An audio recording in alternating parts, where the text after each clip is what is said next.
Melanjutkan cerita sebelumnya, setelah Namgong Jae-hak melihat sang Black Knight Demonic Emperor mengeluarkan teknik yang bernama Black Dark penguatan Ki, seketika itu juga sang Sword King menjadi sangat marah, dan ia juga segera kembali bersiap dengan teknik pedang miliknya, kembali akan menyerang sang Black Knight Demonic Emperor. Tanpa banyak bicara, sang Sword King pun langsung menerjang. Melihat sang Sword King menjadi sangat kesal, itu membuat Black Knight Demonic Emperor menyeringai kesenangan. Kayaknya aku mengenai titik sakitnya ya. Hah, ekspresi yang sangat mudah dibaca, ucap Black Knight Demonic Emperor, sembari ia mengarahkan serangan energi hitam miliknya ke sang Sword King yang menerjang menyerangnya. Akibat serangan itu membuat sebuah ledakan, tepat di mana sang Sword King berada. Tetapi hal itu tidak membuat sang Sword King menghentikan serangannya kepada Black Knight Demonic Emperor. Dengan sangat cepat dari tumpukan debu hasil ledakan serangan Black Knight Demonic Emperor, terlihat sebuah lesatan cahaya biru yang melesat keluar dari sana. Ternyata lesatan cahaya biru itu adalah sebuah teknik pedang yang bernama kontrol pedang Ki yang dikeluarkan oleh sang Sword King untuk membalas serangannya tadi. Tetapi teknik pedang itu dapat diketahui oleh Black Knight Demonic Emperor, sehingga ia dapat dengan mudah menghindari serangan tersebut.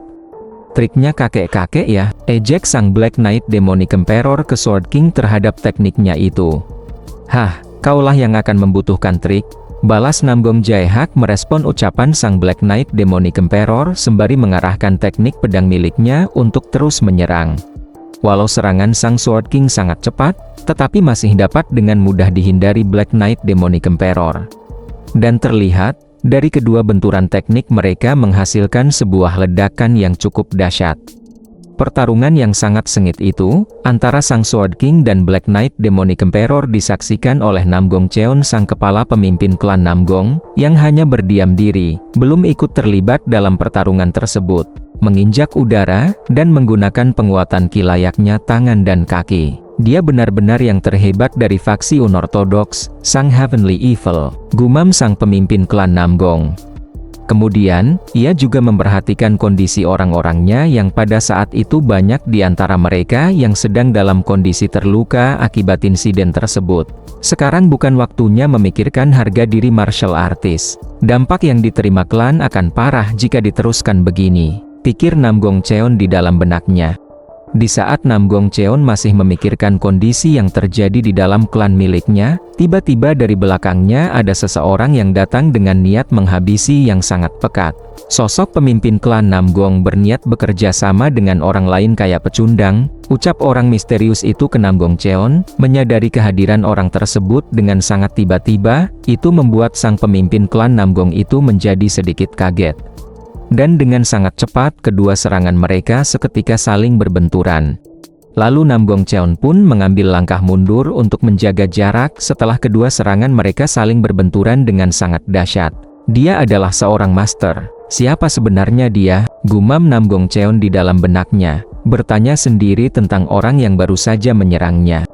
Karena masterku mau bertarung 1 lawan 1 dengan sang Sword King, pemimpin klan harus main dengan Pak Tua ini untuk sementara waktu, ucap lagi pria misterius itu, yang ternyata ia adalah pelayan dari sang Black Knight Demonic Emperor. Mendengar pengakuan pria tua itu yang menyebutkan dirinya adalah pelayan dari Black Knight Demonic Emperor, itu membuat Namgong Cheon menjadi sedikit tak mengerti. Aku biasa dipanggil Demonic Sword, ucap pria tua itu memperkenalkan dirinya. Dia adalah sang Asura Demonic Sword, kepala Great Demonic generasi sebelumnya. Dia terkenal kejam dan menyebabkan insiden berdarah puluhan tahun yang lalu. Namun suatu hari dia menghilang dari Jianghu. Mendengar lagi perkenalan diri dari pria tua itu membuat kepala klan Namgong menjadi sangat kaget karenanya. Apa? Asura Demonic Sword? Kukira kau sudah tiada, ucap Namgong Cheon seakan tidak mempercayainya. Aku memang sudah memasuki jalan menuju akhirat, tapi di tengah perjalanan aku kembali. Sejak saat itulah aku melayani masterku. Kudengar klan Namgong cukup ahli dalam berpedang, apa kau mengizinkanku melihatnya? Ucap Asura Demonic Sword menanggapi ucapan dari Namgong Cheon sekaligus menantangnya untuk bertarung. Oke, sebagai ganti menunjukkan kemahiranku berpedang, akan kuterima nyawamu sebagai bayarannya. Balas Namgong Cheon, juga menerima tantangan dari sang Asura Demonic Sword. Kuharap teknik pedangmu selihai lidahmu itu. Balas lagi sang Asura Demonic Sword merespon ucapan dari Namgong Cheon, dan kemudian mereka berdua saling menatap dengan sangat tajam, bersiap akan saling mengadu keahlian masing-masing. Tidak menunggu lama, mereka berdua pun saling melepaskan serangan mereka, menghantam dengan sangat dahsyatnya. Dan akhirnya, terjadilah pertarungan tingkat tinggi antara sang Sword King dengan Black Knight Demonic Emperor, dan yang satunya lagi antara pemimpin klan Namgong dengan sang Asura Demonic Sword. Di sisi para pasukan klan Namgong, mereka mulai bergerak cepat untuk mengamankan para prajurit yang terluka dan mengusir musuh yang menyerang mereka kala itu. Tetapi tiba-tiba, pergerakan yang akan mereka lakukan, menghadapi halangan dari para musuh yang datang menghalau mereka. Menyadari akan hal tersebut, dengan serempak mereka membentuk sebuah formasi pedang untuk menghadapi serangan yang datang. Mengetahui para pasukan klan Namgong akan membentuk sebuah formasi pedang untuk melakukan perlawanan, dengan cepat salah satu orang dari pihak musuh mengaktifkan kemampuan dari sebuah artefak yang berupa sebuah kerincingan. Dari efek suara yang ditimbulkan artefak tersebut, itu membuat para prajurit klan Namgong menderita kesakitan dan menggila, sampai-sampai dari mulut dan mata mereka ada yang mengeluarkan cairan merah. Hal tersebut membuat salah seorang prajurit yang tidak terkena efek dari artefak itu menjadi kebingungan, setelah melihat para rekannya menjadi sangat aneh, sehingga itu membuat ia tidak bisa menghindar dari serangan rekannya sendiri yang sudah menggila akibat terkena efek dari artefak musuh. Kembali pada pertarungan sang Sword King dan Black Knight Demonic Emperor. Bukankah ini asik? Cara karma membalasmu, ucap sang Black Knight Demonic Emperor ke Sword King. Dasar bajigur, sahut kesal Namgong Jaihak merespon ucapan dari Black Knight Demonic Emperor. Dan kemudian Namgong Jaihak menyerang kembali sang Black Knight Demonic Emperor dengan teknik pedangnya. Menyadari akan hal tersebut, sang Black Knight Demonic Emperor juga mengeluarkan tekniknya untuk menghadapi serangan dari Sword King. Akhirnya serangan keduanya pun kembali saling beradu, yang menghasilkan sebuah ledakan yang cukup besar. Efek ledakan itu ternyata sampai terlihat oleh para instruktur baru yang pada saat itu mereka berada di lokasi lain, tetapi masih di wilayah kediaman klan Namgong. Perhatian semuanya, Akademi Vermilion Bird. Kita akan kabur dari sini. Musuh yang bisa menyerang klan Namgong pasti sudah mempersiapkan rencana dengan seksama. Karena ada di pinggiran kota, kita bisa saja kabur kalau segera bergerak, ucap Samayong kepada para rekannya. Begitu juga dengan Akademi White Tiger. Akademi White Tiger, kita juga akan kabur. Kita takkan banyak membantu sekalipun walau tetap di sini, ucap pria yang bernama Kang selaku pemimpin para instruktur baru akademinya. Kita tak jadi sandera saja sudah untung, sahut salah seorang instruktur baru Akademi White Tiger. Gimana dengan Akademi Azure Dragon? Tanya pria yang bernama Kang ke Yeonho. Akademi Azure Dragon akan tetap di sini dan menunggu dulu. Kalian pergi duluan saja, jawab Yeonho. Sayang sekali, orang yang sangat dibutuhkan malah menghilang. Ya, gimana lagi, kami akan pergi dulu, sampai jumpa, ucap seseorang dari Akademi White Tiger. Tetapi kala itu, terlihat Namgong Su sedang terengah-engah berlari menuju ke tempat para instruktur baru berada. Apa kalian semua baik-baik saja? Teriak Namgong Su setibanya di mana para instruktur baru telah berkumpul. Melihat keadaan Namgong Su sangat berantakan, itu membuat Ilho dan rekannya yang lain menjadi sangat kaget.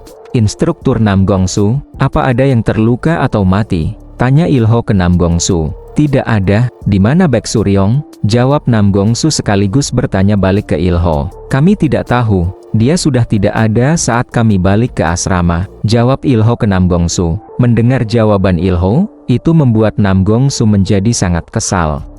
Tidak ada waktu untuk menjelaskan detailnya, klan sedang dalam masalah, jadi kita akan kabur. Kita akan meminta bantuan dari aliansi Murim, jadi kalian semua ikut aku, perintah Namgong Su ke semua orang. Setelah mendengar instruksi yang diberikan oleh Namgong Su, semua instruktur yang ada di sana bergegas mengikutinya. Instruktur Namgong Su, Suryong, Ucap Yeonho mencoba mengingatkan Nam Gongsu tentang keberadaan Suryong yang tidak ada bersama mereka. Tenang saja, bajigur itu akan selamat meski jatuh ke neraka sekalipun, pikirkan saja dirimu sendiri terlebih dahulu. Jawab Nam Gongsu ke Yeonho. Yeonho pun mengerti atas apa yang Nam Gongsu ucapkan. Tetapi kala itu ekspresi Nam Gongsu seketika terlihat menjadi sangat kaget, karena ia melihat sesuatu yang ada tepat di hadapannya. Ternyata yang membuat Nam Gongsu kaget adalah karena pelarian mereka telah disergap oleh para musuh dan dengan cepat para musuh itu mulai menyerang para instruktur baru yang dipimpin oleh Nam Gongsu yang berniat menjauh dari tempat itu dan mencari bantuan ke aliansi Murim. Kita akan menerobos mereka, perintah Nam Gongsu kepada para instruktur baru dan mencoba untuk melawan musuh yang datang menghadang. Dengan kemampuannya yang mumpuni, Nam Gongsu pun berhasil melumpuhkan beberapa musuh sekaligus yang mencoba menyerang mereka. Melihat kemampuan Nam Gongsu yang sangat luar biasa, itu membuat para instruktur baru menjadi sangat kaget, tak bisa menyangkanya. Tiba-tiba, ada seseorang yang menghampiri dan meminta mereka untuk berhenti.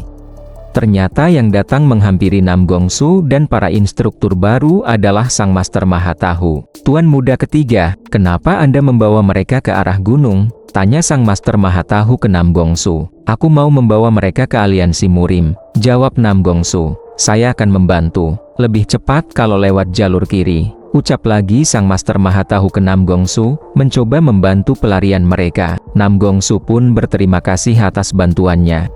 Di dalam benak Nam Gongsu ia berpikir, si serba tahu memang ahli dalam pengetahuan umum dan ilmu sihir. Kami akan lebih mudah mencapai gunung dengan bantuannya.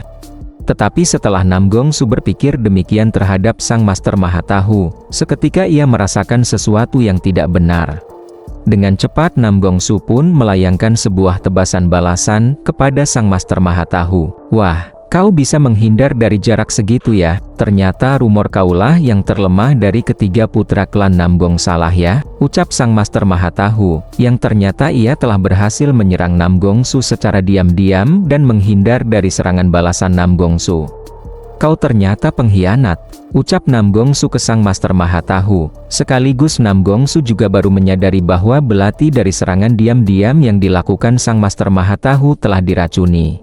Dengan begitu, Nam Gongsu pun mengambil inisiatif cepat, ia pun menghambat aliran darahnya dengan memberikan totokan kepada dirinya sendiri.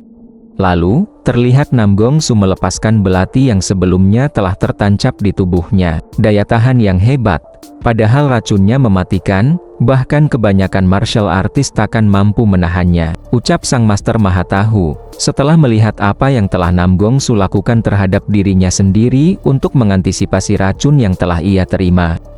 Melihat Nam Gongsu telah terluka, dengan cepat para instruktur baru bergegas melindunginya. Apa yang kau lakukan? Apa kau baik-baik saja? Ucap pria yang bernama Kang ke Nam Gongsu sembari memapah tubuhnya. Sementara itu Yeonho juga ikut serta melindungi Nam Gongsu. Kenapa kau melakukan ini? Apa kau sebenarnya bukan si serba tahu? Ucap Yeonho bertanya ke Sang Mahatahu.